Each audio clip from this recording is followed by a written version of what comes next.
So good afternoon, good morning, or good evening, class. This is the week 3 video for business law for managers of Business 540.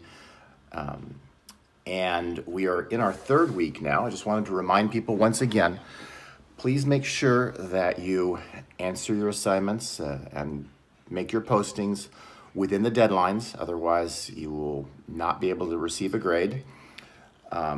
Unless you have made arrangements in advance or come up with a very legitimate excuse. In addition, a further reminder, I'm still getting a lot of assignments that are not addressing the law, and you're just only addressing your own opinion. Your opinion is relevant, but you must mention the law as well. This is a class about law, not a class about your opinions. So please ensure that you are addressing the law. So for this week, we are continuing our discussion of the basic law of contracts. And as you will remember, in order to form a contract, you need offer, acceptance, consideration, and no defenses to the formation of the contract. So we've gone over offer, acceptance, and consideration, and now I want to go over, we did a little bit last week, and we'll continue on it this week, some of the defenses to the formation of a contract.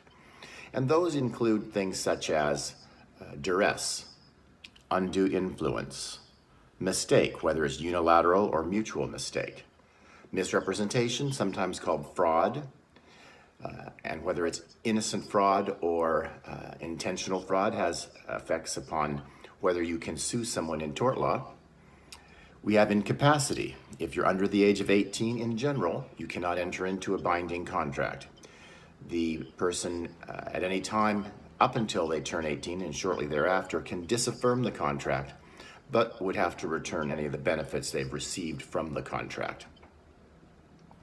Incapacity also could reference mental incapacity. If you are mentally unable to enter into a contract, your contract is voidable.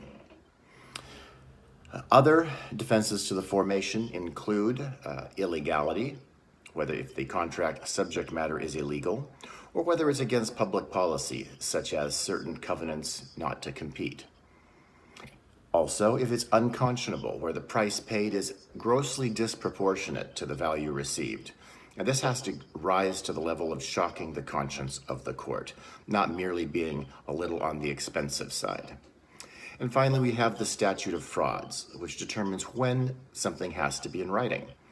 A contract has to be in writing if it is concerning marriage, if it is a service contract that cannot be performed within 1 year, if it was regarding land, regarding an executor assuming the debts of the decedent, the guarantee of someone else's debt, or the sale of goods for $500 or more. If the statute of frauds applies, then there must be a writing signed by the person to be charged, that is the person who's claiming there is no contract, and there are certain exceptions when you don't have to have a writing, and that is predominantly whether you've had full or partial performance. So moving on, once one has a contract, you need to interpret what the contract says. To interpret the contract, you look at the plain meaning of the words on the piece of paper, and you literally use the dictionary to determine what the words mean.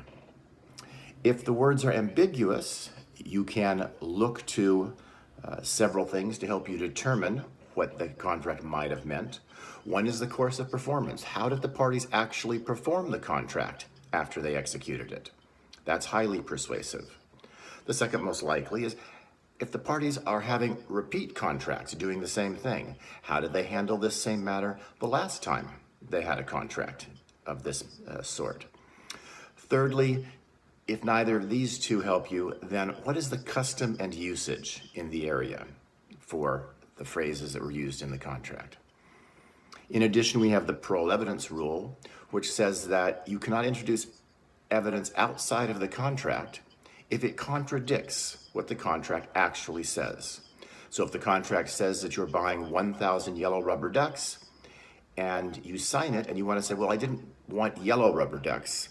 We all agreed it would be white rubber ducks. The court won't look at that. If you wanted to say white rubber ducks, please exit out and put your initials there and include it. Once you have a contract, you have the potential for breach of contract. With a contract, only 3 things can occur to a contract. Either you perform the contract, that is to complete and do what the contract called for, Or you modify the contract. That's where both parties get together and decide to change the contract. Or finally, one party may breach the contract. If they breach the contract, it means they have failed to comply with one or more promises that they made in the contract.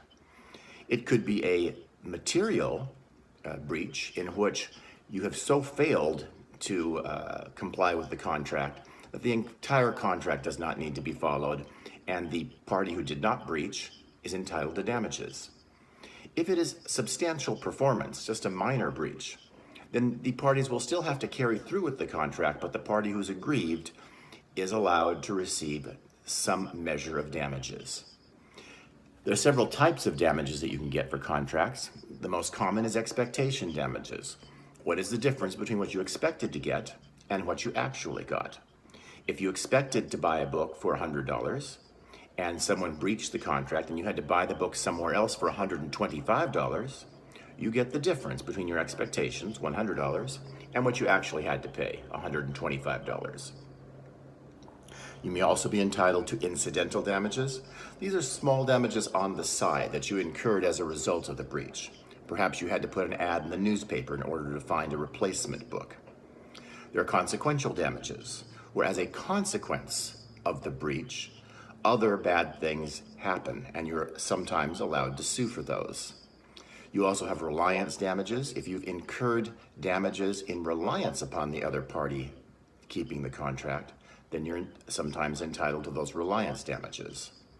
You're also entitled to restitution damages. If the other party has received something they don't deserve to keep, you can sue to get it back. Finally, there are nominal damages, so that if you have not really incurred any damages, but the other party has breached, you can get $1 in nominal damages.